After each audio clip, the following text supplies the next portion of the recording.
Good evening. Good evening. The amount of relief I'm feeling right now is indescribable. I've just read in the newspaper that I have been cleared of all charges and found innocent. Also that, wait a minute, I'm getting ahead of myself. Let me start at the beginning of my story. My name is John Morris Phillips, owner and captain of the steamship, the Edna. And I might add that never a finer vessel ever navigated the rivers of this region. I bought the Edna in 1845 from a shipping company down in New Orleans. At the time I purchased the boat, she was doing a 12-day turnaround along a stretch of the Mississippi River from Fort Adams up to Milliken's Bend, servicing the towns and communities along the way. When all the proper documents were filed and I had a signed bill of sale in hand, we moved her into this area to begin to provide transportation for passengers and cargo along the Black, the Red, the Little, the Beth, and the Washita rivers. Ladies and gentlemen, in the 1800s, the cargo for a steamship varied greatly, as you can only imagine.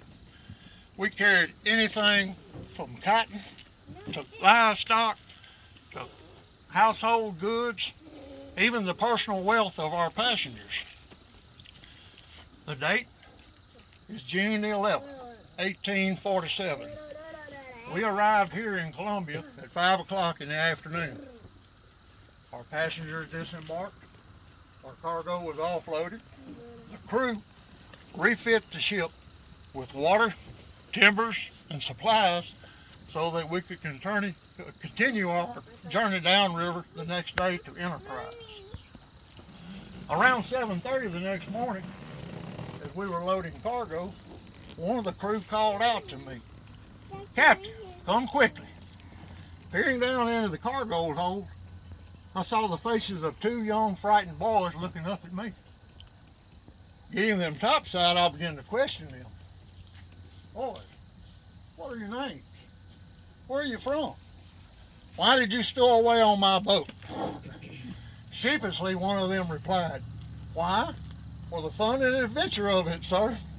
Now I ask you, how could I reprimand these lads having returned an answer such as that? In fact, not too many years ago, I might have been found guilty of the same offense. A deputy was summoned.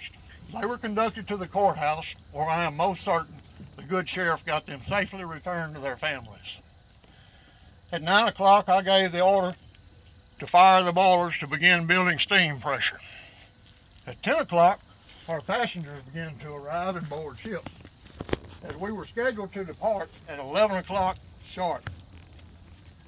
At 10:55, just as I was about to give the order to cast off, the unthinkable, the unimaginable occurred. With a deafening roar, the twin boilers of the Edna simultaneously exploded. In the blink of an eye, the fine ship was reduced to a mass of burning splinters and twisted metal. The cries and the moans of the dying were heart-wrenching.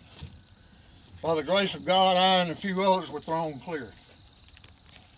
The explosion was so intense, pieces of the boilers were found 400 yards up Main Street.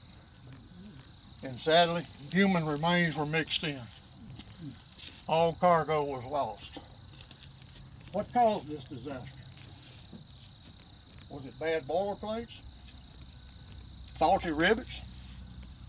Clogged stream pipes? Did a roustabout set a steam pressure gauge too high? Only the supreme architect of the universe knows the answer to that question. 26 people died that morning. 15 others were severely injured. Among the dead was my good friend Judge George Mayo of Harrisonburg. Immediately, townspeople began to file charges against me.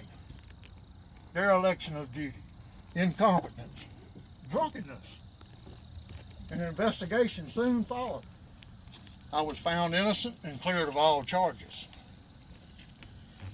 But the sights and sounds of that terrible day, June the 12th, 1847, haunted me for the rest of my days and followed me to my grave. Ladies and gentlemen, travel by steamship in the 1800s was not one of grandeur, romance, and luxury, but rather it was a dangerous and risky mode of transportation. In fact, the short stretch of river between Columbia and Bosco, the remains of 6 steamships lie on the bottom of the Washita River, having been sunk for various reasons, the Edna being one of them. Not much is known about Captain Ed, Phillips, and the Edna, but legend has it that a few years later, after her untimely demise, 2 young men began to spin gold and silver coins here in Caldwell Parish.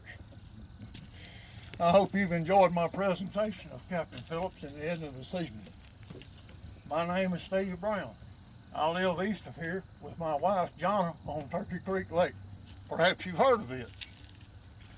Please continue with this informative tour, and with your continued support, we will return next year with 10 new characters to portray for you. Good night. Good night.